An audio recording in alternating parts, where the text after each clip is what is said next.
Didn't get the call back because I'm so fat. And I'm at this fat farm and I'm praying and crying, saying to God, help me let this go. What's been your biggest accomplishment, you think?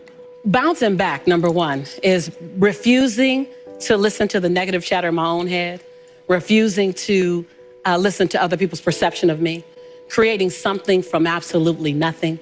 So I got to, there's the books, there's the TV, there's all that stuff.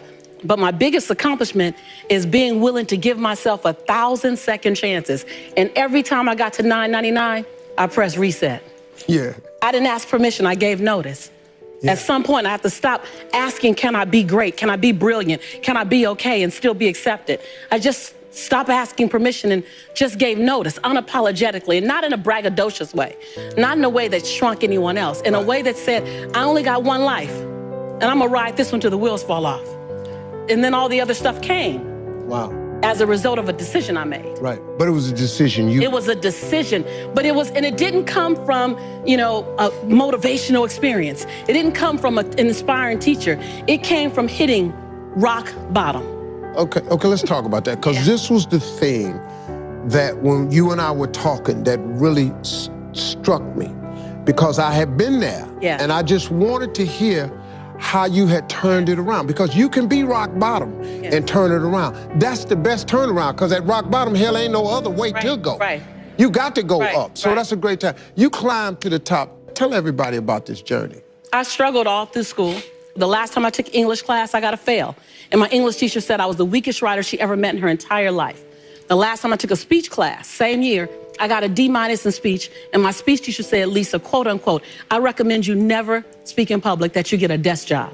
So that was the beginning of my life. That was my 19-year-old experience. And then I go on and I'm trying to figure it out. I was obedient. I went and got a job in accounting. I was in the collection department for 7 years. Y'all don't know I'm dangerous to accounting. I'm just dangerous. And I'm in collections, and you should never put a broke person in collections. Never, because everybody's reasons sound good to me. I know it sounds funny, but it was real.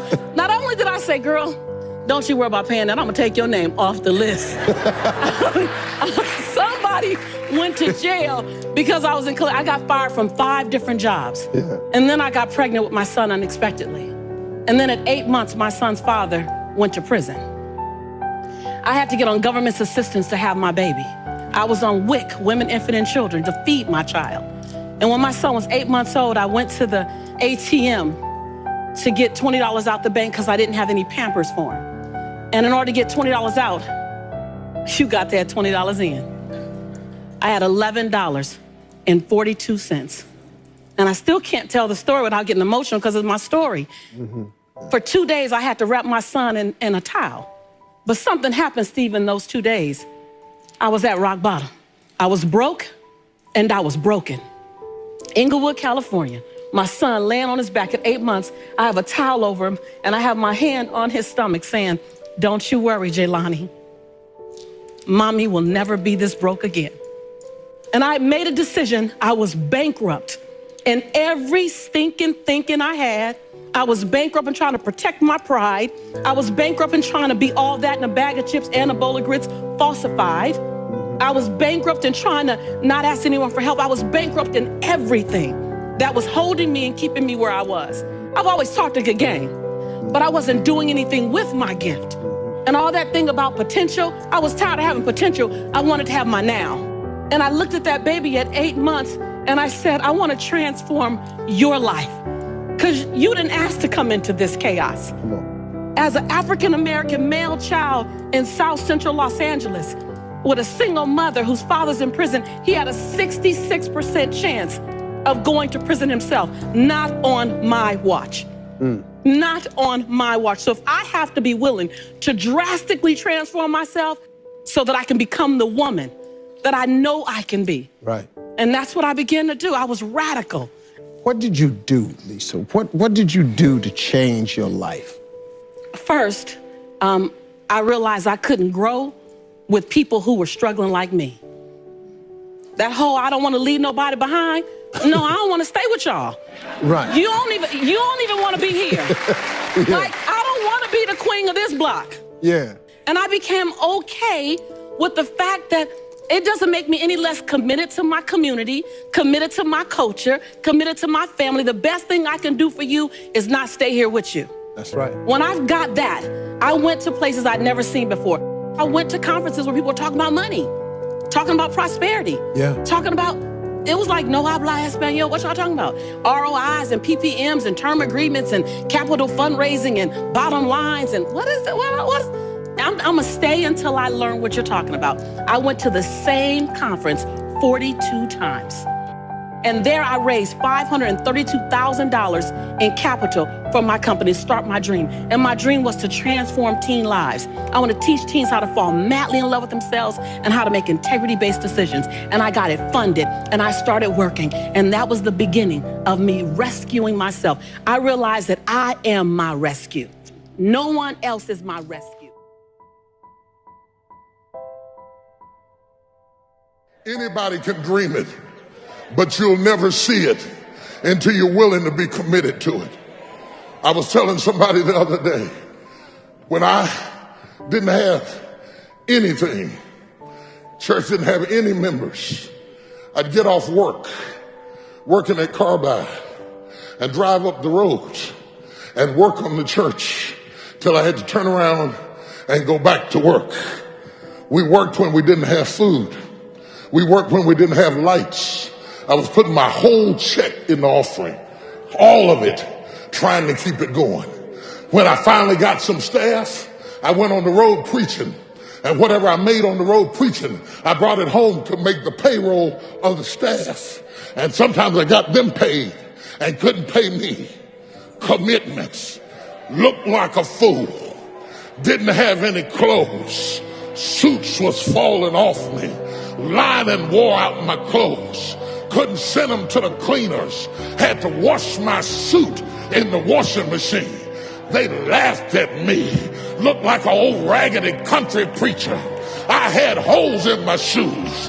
I couldn't kneel down and pray because if I knelt down to pray, they would see holes in my shoes. They laughed at me. They said that boy's lost his mind. He'll never be nothing. He stutters. He's got a lisp when he speaks. He'll never be a preacher. I don't care what you say. If you are committed to what you believe. If I think I cannot do it, I already canceled it. Yeah, some really crazy things that I believe I can do it, I already do it. Like what?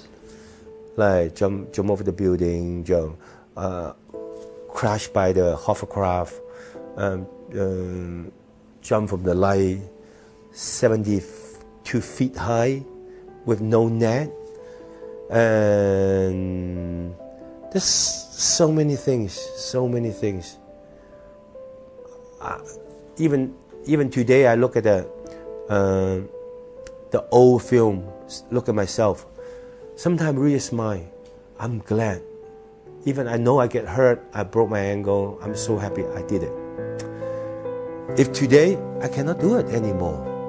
Yeah, so whatever you want to do, I always tell the students, whatever you do when you're young, do it. You might get hurt. Or you're learning a piano, you're learning a martial art. Between 10 or 20, 10 years, learn whatever you can. Those years, like me, I just do. 10 years later, now, forever, the things you learn or the success I have forever. Don't regret one day, I should do it right now. No, it's too late. Do it when you were young. I had 3 rules pretty much that I stuck with practically all the time. I'd learned these prior to coming to UCLA, and I decided they were very important. One was never be late. Never be late. Later on, I had certain things that I had the players, if we're leaving for someone, they had to be neat and clean. There was a time when I made them wear jackets and shirts and ties, and then I saw our chancellor coming to school in denims and turtlenecks, and I thought it was not right for me to keep this other, so I let them they had to be neat and clean. And I had one of my greatest players that you probably heard of, Bill Walton.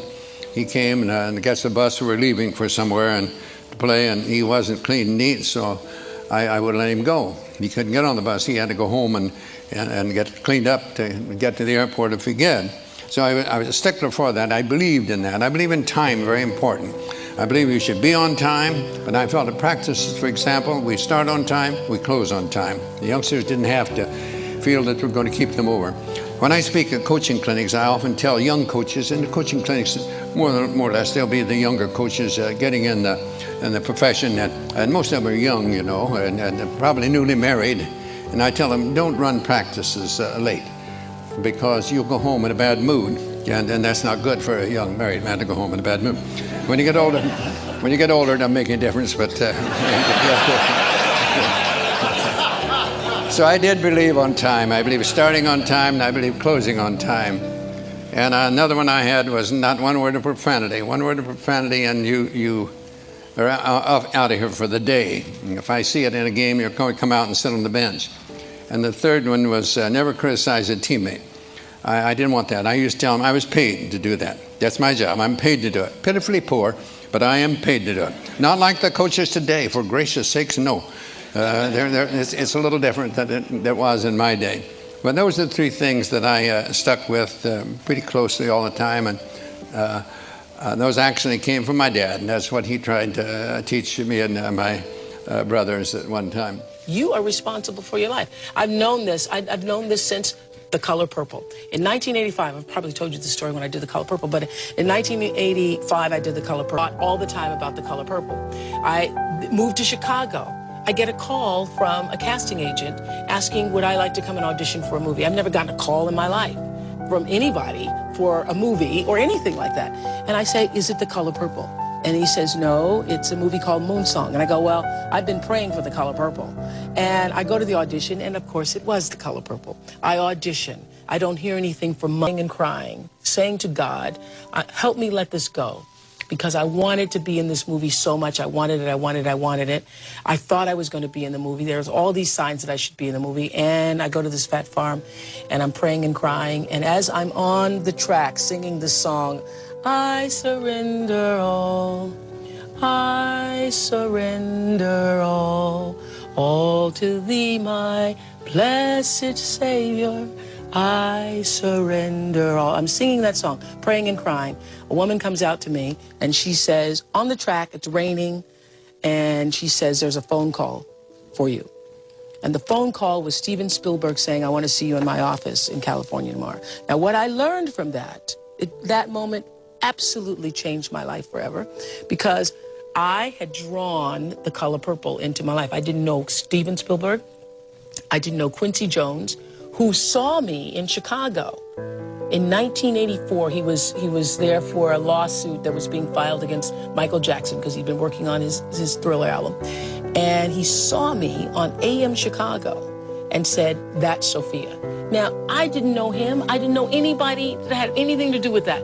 But I knew that I had drawn that into my life, and it changed the way I thought about my life forever. Dear son-in-law, Miss Seeley, you keep on advising him like you're doing. It is very true that the way you think creates reality for yourself. There are other factors going on, so it's not everything, but you really can change your own reality based on the way that you think. I graduated college, and I have, you know, this degree in fine arts, and my dad saw me coming and going to work every day, and he was like, what are you doing? And I was like, making a living. What are you talking about?